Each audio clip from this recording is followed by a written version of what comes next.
following program contains adult themes. Some scenes may be too intense for some viewers. Viewer discretion is advised. The 1980s were the apex of a period known as the golden age of the serial killer. These murderers and their monikers, such as the Night Stalker, the BTK Killer, the Butcher Baker, and the Golden State Killer, became part of the zeitgeist of the time, but advances in forensics would help lead to their capture. Today, we look at Larry William Eyler, an American serial killer who is suspected of murdering at least 21 teenage boys and young men between 1982 and 1984 in the Midwest. Larry Eyler was born in Crawfordsville, Indiana, on December 21, 1952, as the youngest of 4 children to George Howard Eyler and Shirley Phyllis Kennedy. His father was an alcoholic who abused his wife and children physically and emotionally. Eyler and his sister were regularly placed in the care of babysitters, foster families, or simply left in the care of their 2 older siblings, the oldest of whom was 10, as their mother struggled to financially support and provide adequate care for 4 children, working 2 jobs as a waitress and in a factory on weekdays and occasionally in a bar on weekends. In Lebanon, Indiana, Eyler attended St. Joseph School. Despite being tall for his age and active in sports, he was regularly targeted by bullies due to his poor family background and his parents' divorce, which frequently led to his sister, Teresa, confronting her brother's tormentors. Teachers described Eyler as a quiet but likable student with few friends. Shortly after, Eyler was subjected to psychological tests, which revealed that he was of average intelligence, despite suffering from severe insecurity and an extreme fear of separation and abandonment. Staff recommended that Eyler be temporarily placed in a Catholic boys' home in Fort Wayne, based on his fears from his home life. He stayed at this residence for 6 months before returning to his mother's care. Eyler discovered he was homosexual when he reached puberty. He was only open about his sexuality to his family, despite having deep feelings of self-hatred about his sexual orientation. Throughout high school, he dated girls on occasion, but none of these relationships became physical. Eyler, who had been somewhat religious since childhood, did admit to some close friends that he struggled to accept his sexuality. Eyler later became acquainted with the Indianapolis gay community, frequenting gay bars and engaging in casual liaisons with men. Several acquaintances in this community described him as a good-looking and laid-back guy, while others who had engaged in sexual activity with him described him as a person with a sadistic streak and violent temper that would only manifest itself during their sexual encounters.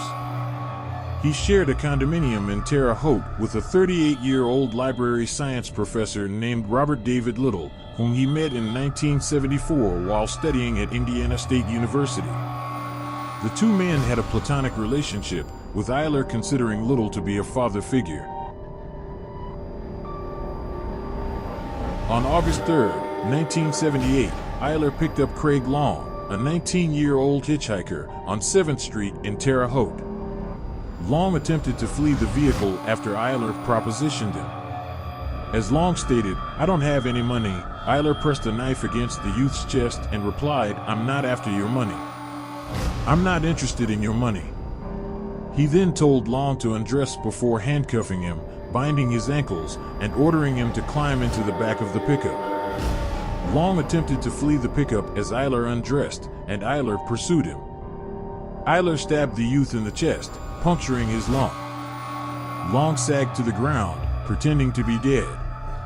He eventually stumbled to a nearby house, where the residents called paramedics. Soon after, Eyler drove to the house while Long received first aid and offered the handcuff key to a sheriff's deputy, claiming he had accidentally stabbed the young man. He was eventually arrested.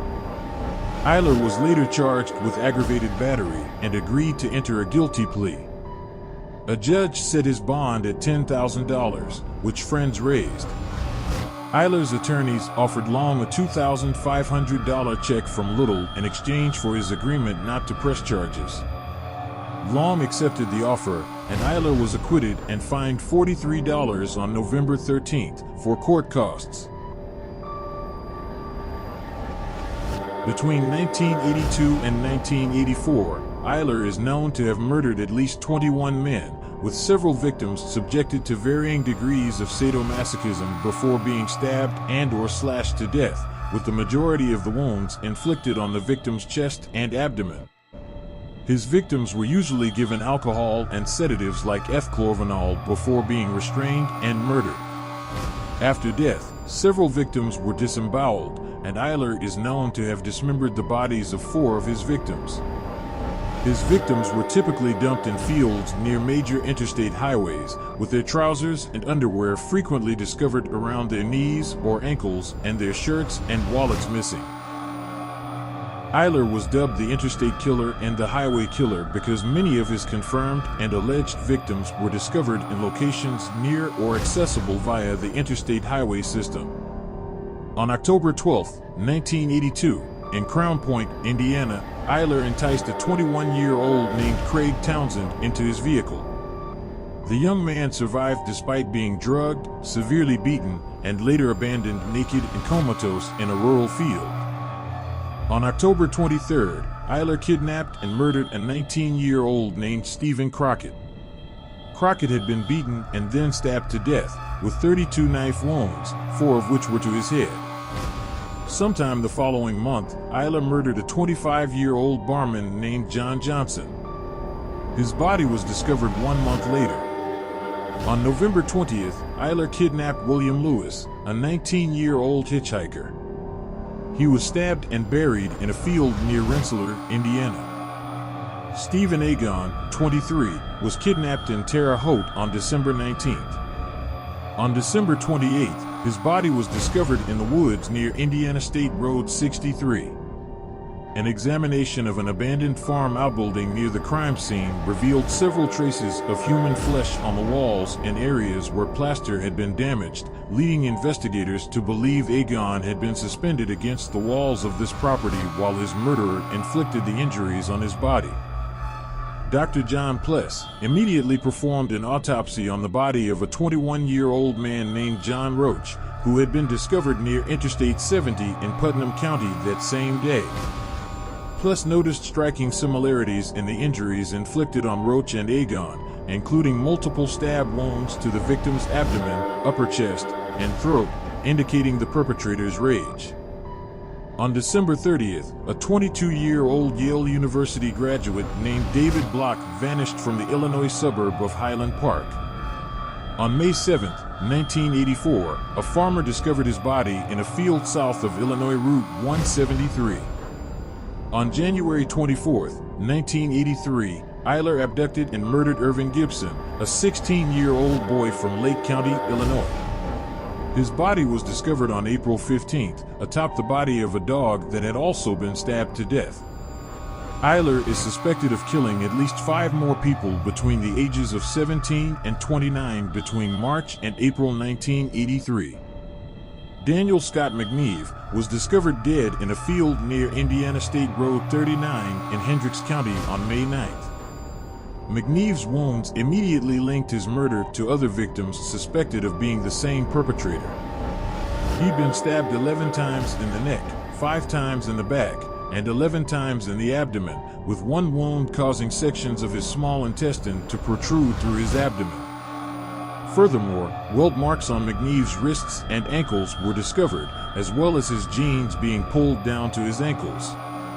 McNeve's body, like that of other victims, showed no signs of sexual assault. Police in Indiana had tentatively linked several murders of young males committed in the state to the same perpetrator by the early spring of 1983. 6 days after McNeve's body was discovered, the Indiana State Police held a meeting with 35 detectives from each of the 4 jurisdictions where bodies of young males with wounds indicating the same perpetrator had been discovered. It was concluded that the same perpetrator was responsible for all the murders, and a task force named the Central Indiana Multi-Agency Investigation Team was commanded by Lieutenant Jerry Campbell of the Indianapolis Police. The task force contacted the FBI's National Crime Information Center, requesting that police forces contact them if they discovered young male murder victims with wounds that matched this pattern. Shortly after, investigators in Kentucky contacted the task force to report that a 29-year-old Lexington resident named Jay Reynolds had been found stabbed to death in Madison County on March 22nd, and that his body had most likely been transported to the scene of his discovery. On May 9th, investigators in Chicago reported that the body of an 18-year-old African-American teenager named Jimmy Roberts had been discovered with 35 stab wounds in Thorn Creek. Both victims were linked to the manhunt for the same perpetrator, dubbed the highway murderer by the task force. On June 6th, a former lover of Eyler's named Thomas Henderson called the investigation team's confidential hotline to express his fears that Eyler was the murderer they were looking for. He explained that his former lover had been charged with some sort of stabbing of a young hitchhiker in 1978. He also told investigators that in May 1982, Eyler drugged and abandoned a 14-year-old boy in the woods near Greencastle. The boy had not been abused, and investigators suspected Eyler gave him sedatives to test the drug's effectiveness. Investigators discovered Eyler had been arrested in 1978 for attempting to sexually assault a teenage hitchhiker whom he had stabbed and left for dead. The handcuffing of the youth's wrists and ankle binding matched the highway murderer's technique. The FBI developed a psychological profile of the unknown killer at the request of the task force, who they predicted to be a white male in his late 20s or early 30s working in a menial profession and presenting a rough exterior in part due to his self-hatred regarding his sexual attraction to other males. On July 2nd, an unidentified Hispanic man was discovered in a field 2 miles outside of Paxton, Illinois, in Ford County.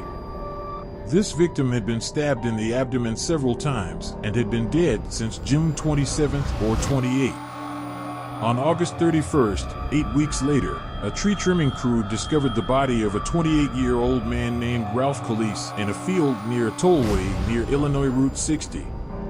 Lake County detectives quickly linked this murder to the stabbing deaths of 2 other young men whose bodies were discovered nearby earlier in 1983. Irvin Gibson and Gustavo Herrera. Ralph Calise, a 28-year-old man, was the victim. He'd been stabbed with a butcher or hunting knife 17 times.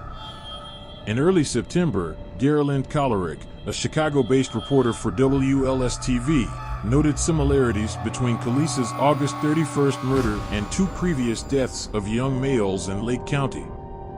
Kollerick had seen other murders of young males in Indiana with similar signature knife mutilations. Kollerick learned from Cook County investigators that 2 more young male murder victims who had lived in or disappeared from uptown in 1982 had been discovered with multiple stab wounds to their bodies and their trousers and underwear pulled down to their ankles in Kankakee County, Illinois, and Lowell, Indiana. On September 8th, investigators from all jurisdictions in both states where these additional bodies were discovered met with senior task force representatives in Crown Point to discuss whether these 5 deaths were also the result of the same perpetrator. Investigators now believe killed up to 17 young males. 1 month later, on October 4th, 2 mushroom hunters in Kenosha County, Wisconsin, discovered a human torso hidden inside a plastic bag. The victim was identified as 18-year-old Eric Hansen, who was last seen alive in St. Francis on September 27th. A hacksaw was used to sever Hansen's head, arms, and legs from his torso, and the torso itself had been completely drained of blood. The hands and skull were never discovered. 4 more victims' partially decomposed bodies were discovered alongside an oak tree near an abandoned farmhouse in Lake Village, Indiana, on October 18th. Each victim had been dead for several months, and all 4 decedents had been partially buried, with parts of each victim's body visible above ground. Each of the 4 victims had been stabbed more than 24 times with a blade at least 8 inches long, and their trousers were discovered around their ankles. On December 7th, 2 months later, a hunter discovered the partially buried skeleton of another victim in Hendricks County, near U.S. Route 40. Richard Wayne, 17, was identified as the victim. A few feet from where Wayne was buried, the body of a second, less decomposed victim was discovered beneath the ruins of a burned mobile home. Eyler was arrested in Lowell, Indiana on September 30th, prior to the discovery at the abandoned farmhouse. A sergeant named William Cothran had searched Eyler's Ford F-Series pickup at the roadside without his consent and before informing him he was under arrest, and discovered 2 sections of nylon rope, after which the vehicle was impounded. 2 task force investigators conducted a formal interview with Eyler shortly after 1:30 p.m., informing him that he had become a suspect in the series of murders. Eyler claimed he read press coverage of both murders in the Indianapolis Star, but he denied ever committing a murder. He agreed to allow the investigators to conduct a forensic examination of his vehicle and to allow them to take his mugshot, copies of his fingerprints, and subject him to a polygraph test at a later date. After the forensic examination of Eyler's pickup was completed, Indiana investigators informed him that he was free to leave and keep possession of his vehicle. Due to concerns that Eyler's knowledge that he was now a murder suspect might lead to him disposing of any potential evidence, investigators from the task force obtained a search warrant authorizing their search of Robert Little's Terre Haute home in the early hours of October 1st. This search, which began at dawn on October 2nd, uncovered additional circumstantial evidence, such as credit card receipts, indicating Eyler's presence in jurisdictions in both Illinois and Indiana on the dates identified victims linked to the highway murderer were killed. An examination of phone bills recovered from the property revealed that Eyler had made collect calls to Little's home at odd hours, shortly after the identified victims were thought to have been murdered. One of these calls to Little's house came from a payphone near Cook County Hospital on April 8th, the date of victim Gustavo Barrera's murder. Eyler received treatment for a deep cut to his hand on this date, which he claimed was caused by a fall from his truck in which he landed on a glass beer bottle. Receipts recovered from the property revealed he had purchased handcuffs and a knife the next day. Investigators also discovered that Eyler and Little had recently returned to Indiana after spending several weeks on vacation in New York City. Following these revelations, an Indiana task force member named Kathy Brenner told her colleagues that if Eyler was not the murderer they were looking for, he was tracking the actual killer on a daily basis. A state attorney granted Illinois investigators permission to seize Eyler's truck. On the evening of October 2nd, the vehicle was impounded at the Lake County Sheriff's headquarters, and Eyler accompanied investigators to Waukegan to submit to further questioning by an investigator named Dan Collin. On this occasion, he admitted to Collin that he liked to be the dominant partner in bondage sessions, that his relationship with Dobrovolsky's was a love-hate relationship, that he and Dobrovolsky's frequently argued, and that his lover had occasionally struck him. He denied owning the tire tracks and boot impressions discovered at the Calise murder scene, claiming he had never met the victim. Collin then told Eyler, "Larry, we have some information about you. You'd get into a fight with John, then pick someone else to stab because you thought it was John." Eyler winced visibly at this accusation. Eyler requested legal representation from a Chicago lawyer named Kenneth Ditkowski shortly after his release from custody on October 4th. Ditkowski filed a civil suit against both the Lake County Sheriff's Police and the Indiana State Police on October 11th, citing harassment of his client and contending investigators in both states had violated the 14th Amendment and Eyler's civil rights by involving him in their collective investigation with the Lake County Deputy Chief Investigator. In both states, the suit sought $250,000 in damages from 11 named officers. The boot and tire imprints discovered at the scene of Ralph Calise's murder were delivered to the FBI's headquarters on October 6th. Days later, the FBI informed investigators that the boot impressions were a dead ringer, with 4 distinct areas of wear and damage to the soles. Eyler's pickup's tire impressions were a perfect match in terms of grip depth to that found at the scene. On October 28th, investigators obtained a warrant authorizing the retrieval of Eyler's hair and blood samples for comparison with evidence previously retrieved from Eyler's vehicle, which was to be served the next day. On October 29th, Eyler was formally charged with Calise's murder, with his bond set at $1 million and an initial trial date set for December 19th. Lake County investigators obtained a search warrant on November 1st to conduct a second search of Robert Little's home. On November 12th, a criminal defense attorney named David Shippers was appointed to replace Kenneth Ditkowski as Eyler's legal representative. In December 1983, Lake County Circuit Judge William Block ruled that, while Eyler's initial arrest for the traffic violation was legal, his subsequent detention, during which evidence was recovered by Indiana police and now presented before him, was obtained without probable cause, and that Eyler's detention was illegal.